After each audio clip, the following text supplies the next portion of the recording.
नमस्कार दोस्तों, मैं हूं दिनेश केवोरा। स्वागत है आपका न्यूज टाइम एसजीएस न्यूज के इस कार्यक्रम के अंदर। दोस्तों, चुनाव का मौसम आता है तो आजकल एक नए गुजरात मॉडल की बात होती है। कर्नाटक में चुनाव है तो कहीं ना कहीं धुआं भी उठ रहा है। दरअसल नरेंद्र मोदी ने एक नई परंपरा स्टार्ट की। गुजरात में जब एंटी इनकम्बेंसी बढ़ गई तो पूरी कैबिनेट ही चेंज कर दी, मुख्यमंत्री भी चेंज कर दिया, पूरा का पूरा मंत्रिमंडल चेंज कर दिया, किसी को नहीं छोड़ा। अब चूंकि उनकी होम स्टेट थी तो वहां पर कोई किसी ने चूं चपड़ भी नहीं की, अगर रफ शब्दों में कहा जाए। सब एक आज्ञाकारी क्लासरूम के बालक की तरह चुपचाप बैठ गए। किसी ने कोई टिप्पणी नहीं की। कुछ से लेटर ले लिए गए, आप इलेक्टोरल पॉलिटिक्स से संन्यास ले रहे हो, जैसे विजय रूपाणी भी उनमें से एक थे।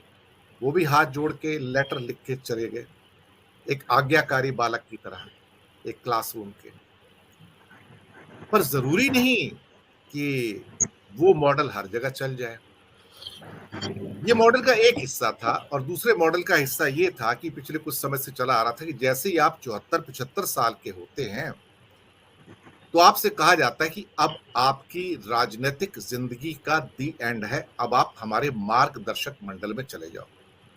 और इस ढंग से मुरली मनोहर जोशी हो या अडवाणी जी हो या फिर क्या कहते हैं कि यशवंत सिन्हा हो, बहुत सारे लोगों को उस फेहरिस्त में शामिल आप कर सकते हैं, और भी बहुत सारे नाम हैं। गुजरात में भी यही किया गया। कर्नाटक में येडुरप्पा के साथ यही फॉर्मूला अप्लाई किया कि अब 75 के हो गए हो तो जाइए, टाटा बाय बाय। ईश्वरप्पा 74 के हो गए थे, 75 में प्रवेश कर रहे थे, तो उनसे कहा गया कि इस साल आप 75 के हो जाओगे तो आपको भी टाटा बाय बाय, एक लेटर भी लिख के दे दो साथ में। लेकिन क्या कहते हैं कि गुजरात मॉडल कर्नाटक में जाके बूमरैंग होता है। जरूरी नहीं जो चीज गुजरात के अंदर आज्ञाकारी बालकों की तरह हर व्यक्ति के द्वारा अपना ली जाए, कर्नाटक में भी अपना ली जाए। और भारतीय जनता पार्टी में इतनी बड़ी बगावत, इस लेवल की बगावत मैंने नहीं देखी।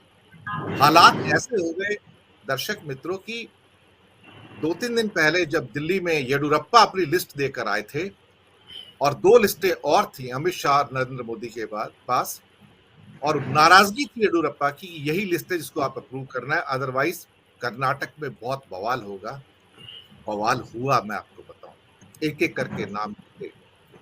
ईश्वरप्पा पावरफुल लीडर थे, हालांकि कंट्रोवर्शियल रहे हैं हमेशा वो, पर उनकी अपनी कॉन्स्टिट्यूंसी शिवमोगा के अंदर 19 कोऑपरेटर्स ने रिजाइन कर दिया, मेयर डेप्टी मेयर ने रिजाइन कर दिया। ईश्वरप्पा नहीं तो हम भी नहीं। हालात ऐसे हो गए कि उनके डेप्टी सीएम लक्ष्मण सावड़ी, उन्होंने रिजाइन कर दिया, बोलते हैं भीख का कटोरा लेके नहीं जाऊंगा, लड़ूंगा लेकिन। और जगदीश शेट्टार ने तो खैर ऐसा लगता है कि बीजेपी को अंदर से शटर कर दिया। कहीं ना कहीं हर जगह से जो बगावत निकल कर आई, उसने भारतीय जनता पार्टी को भी हैरान इसलिए किया कि नरेंद्र मोदी और अमित शाह ये समझने लगे थे कि सारी क्लासरूम्स आज्ञाकारी बालकों से भरे हुए हैं। पर ऐसा कुछ था नहीं, क्योंकि कर्नाटक गुजरात नहीं था। और शायद इसलिए वहां पर जब अमित शाह अमूल की बात करके आए कि अमूल टेक ओवर करेगा नंदिनी का, और जो वहां पर बवाल मचा और बैक ट्रैक करना पड़ा, अल्टीमेटली बासवराज बोमई जो मुख्यमंत्री थे वो भी अपना बचाव करते नजर आए, और अब अमूल से रिक्वेस्ट की गई, भाई आप वहां मत जाओ प्लीज, आप बैक ट्रैक कर जाओ। यानी कि कर्नाटक जो था भारतीय जनता पार्टी के लिए एक कड़वी गोली लेकर आता है, उसे याद दिलाता है कि हर स्टेट गुजरात नहीं है, और हर स्टेट के लेजिस्लेटर्स या लोग जो होते हैं वो आज्ञाकारी बालक नहीं है, क्योंकि वो गुजरात से नहीं है। शायद ये भारतीय जनता पार्टी के लिए आंखें खोलने का समय है कि सबको एक ही झाड़ू से आप नहीं समेट सकते हैं। खैर, मार्गदर्शक मंडल, मोदी जी का खुद भी नंबर आ रहा है, नेक्स्ट ईयर वो भी 74 के हो जाएंगे, और उसके बाद 75वें में आएंगे। तो दूसरों के लिए जो रूल लागू किए हैं वो आज से 2 साल बाद 2025 में उनके ऊपर भी लागू हो जाएगा। लेकिन कहते हैं मोदी जी ने कब अपने ऊपर रूल लागू किए, वो रूल बनाने वाले हैं, अपने ऊपर रूल लागू नहीं करते वो। और ये बहुत बार उन्होंने कहा कि नोटबंदी के बाद कुछ हो जाए तो मुझे चौराहे पर खड़े कर देना। ये सब कहने की बातें हैं, क्योंकि उन्हें सत्य बोलने की भी आदत नहीं है और उन्हें बैक ट्रैक करने की भी आदत है। और फिर देश हित के अंदर कहेंगे मेरा यहाँ रहना बहुत ज़रूरी है। बाकी सब देश का अहित कर रहे थे जिनको बाहर निकाल दिया था। इसी विषय पर बात करने के लिए हमारे साथ 3 वरिष्ठ विश्लेषक और विद्वान हमारे साथ मौजूद हैं। नागपुर से विवेक देशपांडे जी, प्रोफेसर अखिल स्वामी जी जो अर्थशास्त्री हैं, और गिरीश जोशी जी गुजरात से। आप तीनों का बहुत-बहुत स्वागत है। सबसे पहले गिरीश भाई मैं आपके पास आता हूँ। आपकी कुछ समय की बाध्यता है, कुछ आपको थोड़ा समय समाप्त होने से थोड़ा-सा पहले जाना भी है। ये मार्गदर्शक मंडल कभी-कभी एक ऐसा मकड़ जाल है जिसमें इंसान खुद फंस जाता है। खाई तो दूसरे के लिए खोदी थी, लेकिन 2025 में ये खाई मोदी जी के लिए खुद के लिए भारी पड़ेगी और बाद में ये कहा जाएगा उनके सिपह सालारों के द्वारा, हमने ऐसा कोई रूल बनाया नहीं किसी के लिए। हम तो उनसे पत्र लेते थे, खुद लिखते थे कि आप चले गए इलेक्टोरल पॉलिटिक्स में। तो ये डुप्लीकेसी जो एक तरह से दोहरा चाल चरित्र और चेहरा है, ये भाजपा की पहचान रहा है और नरेंद्र मोदी से बड़ा दोहरा चाल चरित्र चेहरा भाजपा के अंदर तो मुझे लगता है आजादी के बाद कभी नहीं देखा गया। आपकी टिप्पणी गिरीश भाई। दिनेश जी, थोड़ा बैकग्राउंड अगर हम सर्च करेंगे तो ये कानून सही है 74 का, लेकिन जहां तक इनका बिहेवियर है तो ऐसे लगता है कि मेल मेंबर्स और फीमेल मेंबर्स के लिए ये अलग कानून है। Kalraj Mishra is the biggest case. Kalraj Mishra is 41 born, वो अभी भी लगे हुए हैं एडमिनिस्ट्रेटिव पावर्स में। और सुमित्रा महाजन और आनंदीबेन पटेल, इनको बोल दिया गया कि अभी आप नहीं एक्टिव रहोगे।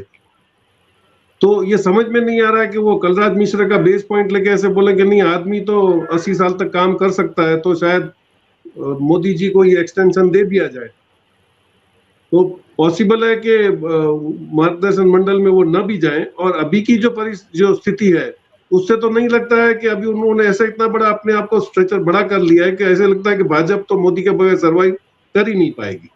तो पॉसिबल है ये 74 का रूल जो नागपुर से निकला था वो नागपुर ही उसी को अमेंड कर दे, क्योंकि आगे भी तो हमने देखा है कि जो इनके जो प्रेसिडेंट हुआ करते थे पार्टी के, उनके लिए भी तो 1 ईयर का रूल था, वो बाद में अमित शाह जी के लिए भी चेंज कर दिया गया।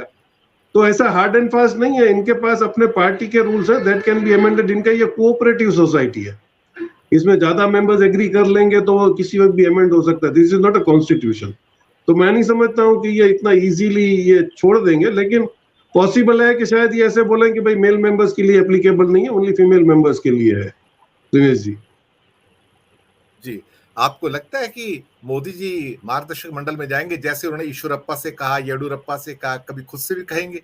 और क्या बीजेपी में किसी की हिम्मत पड़ेगी? लेकिन अभी कर्नाटक की बगावत को देख के लगता है कि हिम्मत पड़ सकती है, लोग सवाल कर सकते हैं। लोग ऐसे-ऐसे शब्द बोल रहे हैं। लक्ष्मण सावड़ी ने यहाँ तक बोल दिया, मैं कोई भिखारी नहीं हूँ, भीख का कटोरा लेके नहीं जाऊँगा, मेरी अपनी इज्जत है, मैं चुनाव लड़ूंगा। और जगदीश शेट्टार से तो इतना परेशान हो गए, I will fight come what में। तो डर तो लगता है। जी, थोड़ा-सा इसके ऊपर प्रकाश डालिए। इसमें ज्यादा तो मेरे ख्याल से मेरे वरिष्ठ दोनों पैनलिस्ट बैठे हो बता पाएंगे कि इनका जो कथनी और करनी में फर्क है वो तो अब सारा हिंदुस्तान जान गया है। लेकिन आपने सही कहा कि ये गुजरात मॉडल लेके जो निकले हैं ना, गुजरात में सिचुएशन टोटली डिफरेंट थी। गुजरात में तो इन्होंने अर्ली 20s में ही ऑपोजिशन खत्म कर दिया था, तो बोलता कौन? और बाकी सारे इनके थे। और इनका जो मॉडल ऑफ वर्किंग है ये पॉलिटिकल पार्टी नहीं है, this is something like a corporate working. आप देख लीजिए, इन्होंने जो भी इनके साथ जुड़ जाता है वो कहीं ना कहीं काम धंधे पे लग जाता है।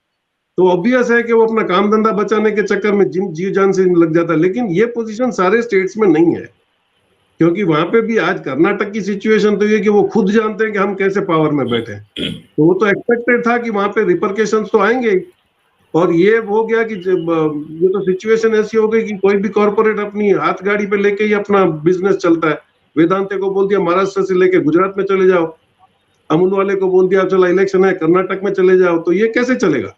और आज तो वेदांत को दूसरी कोर्टों ने पेनलाइज कर दिया। तो अगर कॉर्पोरेट वर्किंग भी अगर सेफ नहीं है तो मैं नहीं समझता हूं कि इतना सारा ये होगा, क्योंकि अगर कॉर्पोरेट्स नहीं आ रही हैं स्टेट्स में तो इनका जो मॉडल है कि अपने आदमियों को काम धंधे पे लगा देना है डायरेक्टली इनडायरेक्टली, वो मॉडल भी तो फेल हो रहा है कर्नाटक। तो ऑब्वियस है कि सब लोग अपनी सेफ्टी देख रहे हैं कि ultimately every person is interested कि मेरी रोटी रोजी चलनी चाहिए, पार्टी तो सेकेंडरी होती है। जी, बिल्कुल सही बात है।